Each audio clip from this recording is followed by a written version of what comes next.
I'm with Joshua Hasten, and we're talking about the war with Hamas. Now, Joshua, how did you hear about the terror attack on October the 7th? So October 7th was a Sabbath. It was also a Jewish holiday, Simchat Torah, one of the most joyous days of the year. And all of a sudden, there was a lot of commotion in the synagogue. There was commotion. I heard my phone buzzing nonstop. And I remember thinking, okay, so they're firing rockets again. Unfortunately, people might not realize they've been firing rockets since 2001. That's when the first rockets were fired at the town of Sderot. So I thought maybe, I don't know, maybe Israel took out a big terrorist and this is how they're responding. And then, eventually, I mean, I'm Sabbath observant, so I don't use a phone. But we started getting emergency messages from the local municipality in terms of security and whatnot. And eventually, I saw those horrible images of the Hamas terrorists within the communities down on the southern border within the kibbutzim, and that's when I realized this is not just a rocket attack. This is something totally different, and this is, it ended up being possibly the worst day in the history of the state of Israel, arguably. And then all of a sudden, then we had rockets in our area overhead, and all of a sudden, soldiers were getting called to come down and join the fight, and just complete chaos. So that's really how I found out what was going on. Well, now over 200 people have been kidnapped and taken into Gaza. Now we have a temporary pause and a hostage release. Is this the right thing to be doing at the moment? So it's extremely difficult. Listen, Israel, you can see the difference in society between what we have here in Israel and what they have over in Gaza and with Hamas. Israel values every single life. Israel's doing whatever possible, as bad as it may seem, in terms of releasing terrorists. But Israel values every single life. And that being said, Hamas is using this opportunity with its psychological warfare. They're playing games with the way they're releasing the hostages, the captives there in Gaza. They said they wouldn't split up families. That's a lie. They are splitting up families when they're releasing them. And today's supposed to be the last day of the ceasefire. I'm not in charge of the war effort, but if we're up to me, I would say that's it. Ceasefire is over. Please God, let the IDF go in and locate the captives, bring them home, and finish off Hamas. We have to remember that is the main goal. Yes, one of the goals is to bring back, of course, is to bring back our captives, and the families have every right to protest and do whatever is necessary in their power to bring back their loved ones, and they should come home, of course. But the top goal is the destruction of Hamas. This must be fulfilled for the sake of Israel and for the sake of Western civilization. Enough is enough. Hamas is ISIS. Hamas must go. So again, whether if today is the last day of the ceasefire or if it's in a couple days from now, we cannot stop, no matter what, until Hamas is obliterated from the face of the earth. Mm. Who are some of these hostages?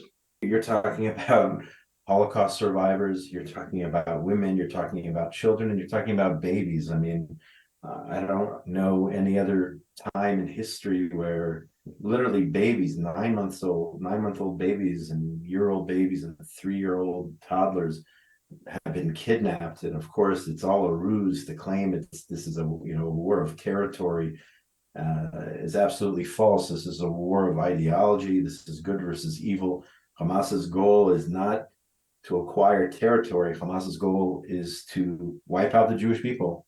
They don't want any Jews, not only in the Middle East, they don't want Jews to exist in the world. So that is their ultimate goal. And they've kidnapped entire families, they've murdered entire families, and the brutality is unspeakable. I know there's a video which journalists have seen. I do not have the stomach to watch the video, but I've heard, of course, of the brutality, the rape and the torture and the murder and the beheadings and the burning of babies alive, and unspeakable acts of evil. And I'm confident that at the end of the day, those who carried out this massacre, they will pay the price, whether in this world or the next. I believe in justice, and I strongly believe in God, and I believe in a just God. And at the end of the day, this evil will be accounted for. There will be a reckoning, there will be an accounting, and I truly believe that. Now we've seen three lots of hostages being released. How do you feel when you see them coming back? Listen, it's extremely emotional, and it's unbelievable to see families, or in some cases, unfortunately, only parts of families are even, united because some of the family members have been murdered. Definitely very emotional to see them coming over back home to Israel. And I know it's going to be a long and tough process for a lot of these people after the psychological torture that they've gone through, or the physical torture, to rebuild their lives and have to cope with the fact that they lost loved ones, that their communities, some of the kibbutzim were burned to the ground. So it's amazing to see again what we are willing to do in terms of bringing these people home. Definitely emotional, but we have to keep our eye on the ultimate goal, which I said before. The ultimate goal is the destruction of Hamas. We have to keep our eye on that goal, and we cannot fall for the psychological warfare. What they're doing, you saw, when they released some of these captives the other night, Hamas instructed them. You could hear them in the background telling them to shake their hands or to wave to them or whatnot. Till the very end, till their last moment in captivity, Hamas using psychological warfare on these people and on the Israeli public, because you have a perception. If you didn't know any better, you would say, wow, these people must have been treated well. They're willing to wave goodbye to their captors. But that's, of course, not the case. It's all mind games, and we can't fall for it. We have to stay strong, cannot be influenced by their psychological tactics. Now, Palestinian prisoners are also being released. Who are they? Yeah, a lot of these people are horrible, evil human beings. These are people who, you could call them, in some cases, failed terrorists, because, these individuals have attempted murder and didn't succeed, but they have hurt people, they have wounded people. They're not just, in jail for theft or for running a red light in their car. These are people who attempted to murder Jews, murder Israelis, whether it's men, whether it's women, whether it's teenagers. These people have been indoctrinated to murder Jews. So you have cases where there's a case in Jerusalem of a woman terrorist who tried to murder her neighbor in the same neighborhood in Jerusalem. And now that woman is going back to this Arab terrorist is going back to her house. And the Jewish woman who was stabbed and whose children were traumatized from the event, she has to somehow explain to them that even though the woman was arrested, the terrorist was arrested, and then she promised her kids they never would have to see this woman again. Now this woman is back on the streets. So you have many of these terrorists who even recently tried to murder policemen, tried to murder civilians in many parts of the country, and they're being led on the street. My hope is that Israel will once again rearrest them, put them back where they belong, or kill them. I mean, these are terrorists. Just because you don't succeed in murder, that doesn't mean you're any less of a terrorist. If you are a bad terrorist, meaning if you, obviously, thank God if you're a bad terrorist and you didn't know what you're doing and you tried to carry out a stabbing attack and you didn't succeed, and Israel let you go, which is horrible, and the fact that we're letting these people go, that doesn't make you any less evil. And their day will come, hopefully, please God, soon. Now, how do Israelis feel about this, letting Palestinian prisoners out? Is it a fair deal, or is this just something that, you have to compromise, you just have to do? Again, it's a tough call. I can't speak for all Israelis. It's a very tough call because, the fact that in this case, it seems they have the upper hand, and Israel does everything possible to get back our people. But it is we've seen this in the past with the Gilad Shalit deal, where Israel traded 1,027 terrorists to get back one soldier. And many of those terrorists are the same people responsible for the October 7th massacre. So we've been down this road before. The logic, at least publicly from the government, is, again, that these are women and children, even though many of them were, again, as I just said, involved in attempted terrorist attacks or failed terrorist attacks or attacks in which people just were hurt. So if it were up to me, I would not negotiate with terrorists. I would not release even one terrorist, but it's not up to me. And I do see the other side. I can understand the other side. And we obviously want to bring back our captives, but it's very, very hard to swallow for me personally, to see these people back on the street. And again, let's remember, they're not back on the street in Gaza. They are back on the street in Jerusalem and in different communities throughout Judea and Samaria.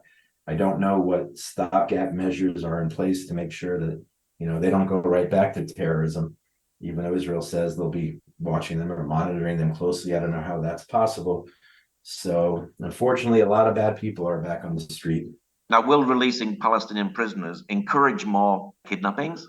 It very well could. I was talking to somebody the other day. I mean, I hope I'm wrong, but how do you know that Israelis traveling to, I don't know, Arab countries or Morocco or other countries in the Middle East where we have a peace deal or who knows what, or places in Europe perhaps where there's a strong Muslim or anti-Israel presence? How do we know that they're not going to start, wanting to kidnap or take hostage Israelis, rationalizing, hey, it was done before and it worked. Maybe we can do that in places throughout Europe. You had that in the beginning of the war. You had that one instance where it was believed, at least, that Israelis were landing in an airport there somewhere in Russia, and that airport was stormed, and people, those Muslim terrorists there, they were looking for Israeli passports. They were looking for Jews. So it's a scary scenario where you have to perhaps be afraid if you get on a plane and leave Israel, that when you arrive at your destination, there could be a lynch mob there waiting for you because you're a Jew. So that's the scary situation, the scary scenario. I mean, despite everything that happened here on October the 7th, I still feel like Israel is the safest place in the world for the Jewish people. I feel more confident here than anywhere else. As bad as things were October 7th, here we have an army, we have our own country, we have an army protecting us. And as bad as it is, I definitely feel safer walking around anywhere here than I would. I just saw images of a restaurant burned or glass smashed in Manhattan. I saw a teacher, I think in Queens, in New York, who her students found out that she attended a pro-Israel rally. And this poor woman had to hide in the school building behind locked doors, and the NYPD had to come and rescue her. She had to hide for her life from these students. So I still feel safer here in Israel. Do you think that Israel will get its soldiers back, and will they have to pay a higher price for them? So that's a difficult scenario, a difficult situation, because those are certainly the last people on the list that Hamas is willing to let go. As I said before, Israel traded 1,027, many of them hardened criminals, murderers, for one soldier. So I don't know if they're going to be willing to do that again. And at the same time, though, Israel, should be known, we still have the bodies of several soldiers all the way from 2014 being held by Hamas, unsuccessful. We have been unsuccessful until now getting the bodies back, and there are still two Israelis, one actually a member of the Ethiopian Israeli community, and another who was an Arab Bedouin, both presumed to be alive in Gaza, who've been there now for years. So again, to answer your question, I think the soldiers are they're definitely at the very, very bottom of the list in terms of what Hamas is willing to give, and certainly the price will be high. I don't know what the prime minister, if it ever even gets to that, I don't know if we're going to get there, especially if the ceasefire stops here at the end of the day today, or even if it goes 10 days. But I don't even know if that is going to be an option. I'll stick with what I said before. I pray that our brave IDF heroes, men and women fighting in Gaza, will somehow find, as difficult as it is, a needle in a haystack, will somehow find these soldiers and civilians, and please God, they'll be alive and well, and they'll bring them home as soon as possible. What is your prayer for this moment and this time? My prayer now is that God should, number one, watch over our troops, our soldiers, our men and women who are fighting both in Gaza, who are on the front lines in the north of the country, in Judea and Samaria, in Jerusalem, in all the major cities. The soldiers and the security forces, God should protect them all, number one. And number two, that we should get back each and every last Israeli being held against his or her will in Gaza. Those are the two major prayers I have now, in addition to the fact that I pray that Hamas is destroyed, that this evil is wiped off the face of the earth. This is true. These are true Amalekites. You can go back into the Bible and see what we're dealing with here, and Hamas must be wiped out once and for all. So those are my prayers right now. How do you feel when you see the pro-Palestinian demonstrations in London? Yeah, listen, it's not surprising. I mean, when you have these policies in European cities, as they've had over the last decade plus, everyone is welcome. Let's bring these so-called migrants into our countries, into our communities, and we see where it's gone right now. You see the situation in London and in other capitals throughout Europe, but at the same time, you see them marching in cities like New York and Chicago and other cities across the United States. It's really, telling. And again, Israel, of course, has many friends around the world, but it also has many enemies. Whether it's down the road from where I live here in Judea and Samaria, or in Midtown Manhattan, you see true Jew hatred. And again, Israel's the excuse. It's not the reason people are out there. Israel and Zionism, that is the excuse. These are Jew haters, and this war really brought them out, and they are unabashedly calling for the destruction of the state of Israel. They're calling for the murder of Jews, graffiti popping up different places. I mentioned before a restaurant in Manhattan with windows smashed. It's happening all over the place. And just another reason why I'm glad I'm here in Israel. This war is just an excuse for people to come out and show their true colors, show their hatred for the Jewish people, and that's what they're doing. You can't really believe as well when you see these youngsters pulling down posters of kidnapped people as well, can you? Even if you don't agree with it, but yet they're pulling the posters down. It's shocking, isn't it? It's pure evil. It's pure evil. I'm unfortunately not surprised, but it's absolutely evil. And on the other hand, you see the heroes who have confronted these people. I've seen several videos of heroes in New York. Can't believe it's gotten to a point where you're pulling down posters of babies who are kidnapped.